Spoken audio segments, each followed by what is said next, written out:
Hi there, I'm Martino, and in this video I'm going to relive my adventures in Saudi Arabia and let you know if it's worth visiting as a footy trip. Let's do this.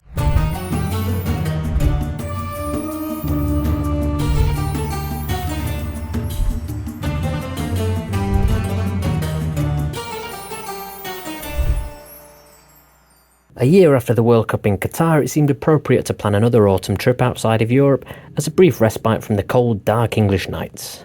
After much deliberation, the lure of a Cricket World Cup in India with England as reigning champions was too good an opportunity to turn down. First stop, as always, Skyscanner. Direct return to Mumbai was coming out at the best part of £1,000. No thank you. With a little digging, the cheapest option was via Saudi Arabia. Although a great bargain, a 30-hour journey was not something I had the appetite for, so a 2-night stopover made perfect sense. Saudi Arabia had been the huge story of this summer's transfer window with the simply insane deals that were being signed left, right and centre. 2023 started with the marquee signing of the great Cristiano Ronaldo, which certainly put the Saudi Pro League on many radars. But this was no indication of the excess to come. Benzema, Neymar, Mane, Demarai Gray, not just Champions League players, but Ballon d'Or contenders were flocking to the riches of the Arab world. In total, 700 million was splashed out on transfer fees alone, not to mention the extortionate wages and agent fees. The total came to just under 50% of the spending in the Premier League over summer, but still surpassing any amount spent by any of the major leagues. As expected, this caused much consternation in Europe amongst fans and journalists alike. Accusations of sports washing and a plethora of top-level players heading out to play for millions of pounds in half-empty stadiums left many people with a sour taste in their mouth. As always in these scenarios, rather than judge from 5,000 kilometres away, what better way to get a view on the situation than to head over and watch a game? Flights were selected neatly either side of an Al-Hilal fixture, the only risk being whether the players would be back in time after international duty. It would be typical for me to get all the way there only to see the real Saudi Pro League. For £25 I was off from Manchester to Vienna for the evening. Poor planning meant I needed a night in a hotel before my morning flight to Riyadh with Wizz Air for the refreshingly cheap £50. Nothing quite like a Wednesday evening strolling around the empty Austrian streets to get a holiday started. Shortly before the plane landed in Riyadh, I felt the first sign of random kindness of the Saudi people. 2 seats along was a man who didn't speak English. Barring the standard, "Alright mate," on taking my seat, we hadn't interacted in the 5 hours plus in the air. So, as you can imagine, it was to my surprise he randomly bought me a croissant. Firstly, I couldn't believe he got so close to landing before giving in to the expensive airline food, and secondly, that he casually just added another meal deal to his bill and sent it in my direction. After treble checking it was indeed now my croissant and expressing my gratitude, nothing more was said and our budding relationship ended there. The visa process was smooth, $45 in advance, and I was clear through customs in country number 57. A £35 Uber into the city and I rocked up at one of the few hostels I was able to find in Riyadh. My abiding memories were that the driver seemed to have a death wish weaving through the heavy traffic, and that it was just a bloody big city. Let's just say the hostel wasn't the best I've ever frequented. Request 1 on arrival was, "Can you cancel the reservation so we can avoid booking fees?" Never a good start. The corridors had a whiff of urine, the rooms a pungent smell of sweaty blokes. On a more positive note, there was a communal pair of Havaianas available for anyone entering the bathroom. I arrived mid-evening, so a stroll and food was my only plan. With little around, I headed for an eye-catching colourful glass building, hoping there would be a nice viewpoint to observe the city. As I got to the lift, the local man said hello. The basic pleasantries were exchanged. "Where are you from? Why are you here? What are you up to?" He then suggested a nice place he knew a fair distance from where we were and that we could hang out and get some coffee. Sounded like a fair option in a booze-free country and a bonus to make the most of my short time here and get to know a local. The conversation continued, and following discussions of my crappy accommodation, he suggested getting a hotel was an option. Under the circumstances, my gaff is crap, place is miles away, feel bad asking him to take me back. Could be a good idea. However, it was his haste to make the reservation and him asking me if I'd like a queen bed that started to ring alarm bells. I made my exit and suggested, "Let's see." Back at the hostel, I texted him to make my excuses. His continual desire to meet up suggested I had indeed made the right call. Lovely fella, but I think we wanted different things. Not the beginning I expected, and rather intriguing given the rhetoric surrounding the country. The next day I hadn't made any specific plans other than the football later that evening. A quick check on TripAdvisor listed many malls that were worth a visit, but I had zero desire for that. The more traditional shopping option of Souk Al-Zal, the National Museum and the sandcastle resembling Al-Mazmak Fortress were all potential ways to while away the hours in the city centre. A couple of hours drive outside of the city you could see the marvellous views at the edge of the world. Once out in the desert, there were a whole host of options. A Bedouin experience, spending some time riding camels, trying traditional food and camping under the stars, just as the ancient Arabic tribes have been doing for thousands of years. In a more modern twist, sandboarding and dune bashing are available for those with a penchant for adrenaline chasing. Having reviewed the many options, my plan was to take the 20-minute taxi to Diriyah, a UNESCO World Heritage Site since 2010. The city is hundreds of years old and much of it has recently been restored to its former glory to give the tourist a taste for the city that was the original home of the Saudi royal family. Just before I left, I remembered to check the incredibly useful couchsurfing app.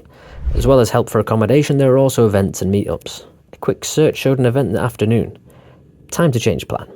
A new prospect of a horse riding safari in the desert and an opportunity to meet some locals and expats sounded like the perfect afternoon. So, off I strolled to the meeting point 45 minutes walk away, and took the chance to see a bit more of the city. To be honest, there weren't too many delights amongst the dry and dusty streets, eerily quiet until the completion of the late morning prayer when the mosques emptied. As I looked for somewhere to grab a quick bite to eat, I gestured to a local man in full tube tucking into a wrap from Al Bike restaurant. "Any good, mate?" He beckoned me over and 10 seconds later I was walking away with a bun and a couple of fresh fish fingers. Just what the doctor ordered. Another kind gesture from the Saudis. 5 minutes later, I was in the back of the car sharing a journey with the Colombian Juan. He told me how he'd just returned to work in Saudi after 8 years back home and how things had changed and the country was becoming much more relaxed. Over time, things were starting to open up.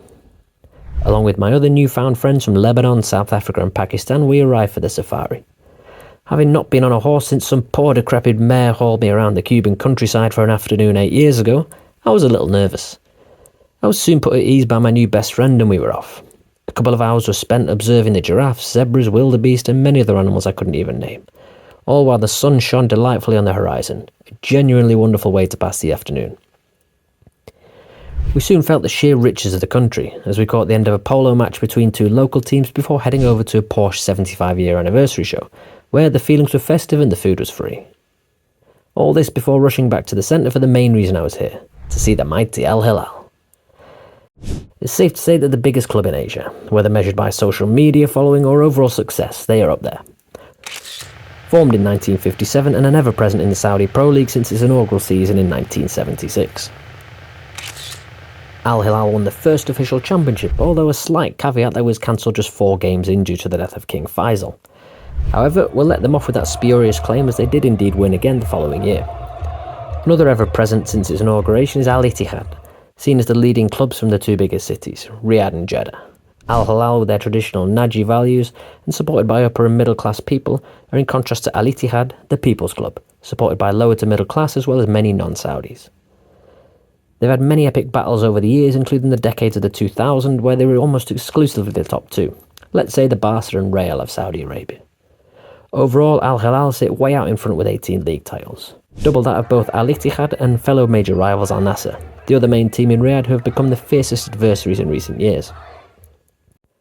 As well as dominating the Saudi League, Al-Hilal went into the 2021 Asian Champions League final tied on 3 titles apiece with their Korean opponents Pohang Steelers. Victory ensured they were the first team to win 4 ACLs and become outright the continent's most successful team. This despite randomly forfeiting the 1987 finals they couldn't field a team due to international call-ups. So, back to the modern day in the phenomenal summer of 2023. Not the first time there have been superstars playing here. Brazilian World Cup winner Rivellino played for Al-Hilal in the late 70s under the tutelage of former World Cup winning manager Mario Zagallo. However, the recent developments in Saudi football was off the scale. Al-Hilal actually made the initial bold attempt to purchase Ronaldo in the 2022 off-season. This obscene offer was rejected and laughed off by the global audience, but 6 months later Al Nassr would seal the deal. Recently, the Saudi Kingdom's sovereign wealth fund took over 4 of the biggest teams: Al-Hilal, Al Nassr, Al-Ittihad and Al-Ahly. These 4 now had unimaginable financial backing, creating a huge gap between the haves and the have-nots. Al-Hilal made their own marquee signing with Brazil's all-time top scorer Neymar Jr., a huge step up from previous Golden Boot winners Odion Ighalo and Bafétimbi Gomis. £78 million was all it took for the Parisian giants to let one of their many superstars go, and another huge step in the mission of Saudi government was complete. To get to the stadium, I jumped in an Uber where the conversation flowed. After telling the driver I wouldn't be purchasing a flag from the street sellers, in typical Saudi style, he wound down the window, waved over one of the young lads, purchased a scarf and chucked it to me in the back. Needless to say, it was a rare occasion I left a tip in an Uber and another genuine and selfless act from one of the locals.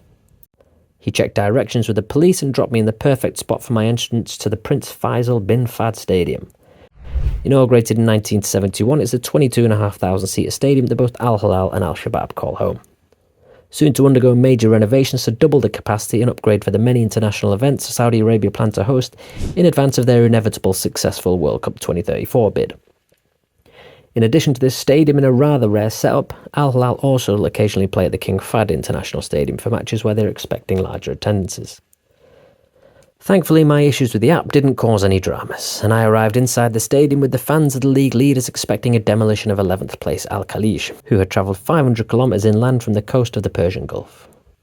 This result was a likely outcome given they had just 1 point and 1 goal to show from their 12 historical encounters, and that was before any spending. As for team selection, all the stars had returned from the international break and were present in the lineup. Well, not quite all of them. After landing awkwardly during Brazil's World Cup qualifier against Uruguay, news broke that Neymar had indeed ruptured his ACL. A horrific injury for any player, let alone one aged 31 with a history of injuries. Unfortunate timing for me and also a major disappointment for the fans of the Blue Waves, to the extent that the attendance was only 8,500, 5,000 lower than any other game this season. I took my seat after picking up a couple of large tasty cheese and ham croissants for 5 Saudi Riyals each, around £1, and watched as the game started in expected fashion. Al-Khalij were captained by Fabio Martins, the not-so-talented love child of Mo Salah and Marcelo. He struggled to have any impact as it was the stars of the home side who set the tone. Despite the missing Brazilian superstar, the lineup still consisted of €250 million worth of talent. Bono, Ruben Neves, Serge Milinkovic-Savic, Malcolm, Alexander Mitrovic and Kalidou Koulibaly. Incredible to think these were all playing top-level football across Europe just months earlier. Koulibaly was a rock at the back and his sheer physical dominance meant Bono's talents were not required all evening. It wouldn't have had any effect on the scoreline if his Irish namesake was stood between the sticks instead. The €4 million summer spending on by Al-Khalij was clearly not enough to cause any issues. The Yellows defended staunchly throughout the game and the Fulham fans won't be surprised to hear the only breakthrough of the game was a Mitrovic header. Their class showed overall with Milinkovic-Savic dominating the midfield and the hosts running out comfortable winners, extending their winning streak to 5 straight games and maintaining top spot in the league, much to the delight of the 1,000 or so ultras who stood and sang throughout. The atmosphere was pleasant and lively, no segregation and a fair number of women and girls. I can certainly see how a big game against rivals Al Nassr or Al Ittihad could be a really great watch. Overall, not too shabby at all for £11. Post-match, with a low battery and no internet, I set off walking with the intent of checking out the neighbouring King Abdullah Park. Despite the fact it was now 11 PM and of course dark, the park was full of families, predominantly women and children sat around in a lovely environment having picnics and just enjoying time together. These kind of vibes in dry countries often make me wonder what a different atmosphere it would be back in England. Certainly makes you take a step back and think. A light show next to the lake was a lovely bonus before I jumped in a taxi home. I made a nice little bond with the Pakistani driver and suggested he take me to the airport in the morning rather than calling an Uber. When Ahmed picked me up in the morning, the camaraderie continued. He asked how much time I had and offered to take me for breakfast. His treat. Typical of the treatment I'd had as a foreigner in Saudi Arabia. Incredible generosity. Rather humbling indeed. On arrival at the airport, I asked the price and probably the first and last time I heard a response, "I like you. You decide." So I hopped out and made a run for it. I jest. Knowing the Uber price, I handed that over plus a little more. Took a selfie and that was that. My short but eventful time in Saudi Arabia was over. A perfect example of switching off preconceptions and opening up to what a country has to offer. There will almost always be wonderful people happy to interact with you. As with all my videos, I will rate Al-Hilal and Saudi Arabia as a footy trip out of 100 across 10 categories. Team ability. The best team in Asia. Only in February 23 they were runners-up to Real Madrid in the Club World Cup after beating the mighty Flamenco in the semis. All that before spending €330 million. I really think people undervalue this team. 8 out of 10. Atmosphere. The Ultras put up a decent sing-song, but the stadium was far from full. Poor away fans, no doubt much better for bigger games, but for now, 5 out of 10. Stadium quality. A nice pleasant stadium, quite dated and ready for the upcoming renovations. The dreaded athletics track is always one to knock the score down as well. 5 out of 10. Beer and food at the stadium. No beer obviously, but super cheap tasty croissants and pastries and a coffee to wash it down with. 6 out of 10. Tourism. Plenty of options of things to do and see in Riyadh. As well as those mentioned earlier, Riyadh is home to the Saudi Cup, the most lucrative event in the world of horse racing. 7 out of 10. Accessibility. Surprisingly easy and cheap to get to given the considerable distance, and not overly expensive once there. Especially with the amount of free food people were dishing out. 7 out of 10. People. What more can I say? Overwhelmingly friendly and welcoming. Very positive vibes from those I interacted with. However, the strict views of the government will no doubt be shared by many who maybe I didn't interact with, so that has to come into consideration. And no one drinks. 7 out of 10. Stadium surroundings. I usually reserve this for quality of pubs, but in this case a wonderful park with great vibes and a few restaurants opposite. A place you could quite easily while away a few hours pre-kickoff. 8 out of 10. History. Credit where it's due. The undisputed biggest and most successful club in Asia. 4-time winners of the continent's premier competition and recent runners-up at the World Club Cup. 8 out of 10. Ease and cost of ticket purchase. A bargain £11 for the ticket purchased through the app. Not easy to find out how to buy tickets in the first place. Language and lack of clarity of what was going on made things a little complicated, but once you know, it's quite straightforward. 8 out of 10. In total, 69 out of 100. Overall, an impressive score. It has to be clarified that if you like beer, the score might as well be 0. But if you can survive without and have an open mind about what to expect, then it can be a really enjoyable place to visit. Saudi Arabian football is not going away. They consistently qualify for the majority of World Cups and already had the best league in Asia. Yet, they get way less respect than the likes of Japan and South Korea because their players rarely move abroad. They will not be slowing down. Next summer they will come again for the likes of Salah and De Bruyne and many, many more. Don't be surprised if they have one of the best leagues in the world by the time they host the World Cup in 2034. For me, in terms of personal accomplishments on this trip, Saudi Arabia was the 57th country I visited, my first club match in Asia, and the 21st country in which I watched football. An absolute pleasure as always to travel around the world enjoying the delights on offer. Thanks again for joining me, and until the next footy trip, take it easy.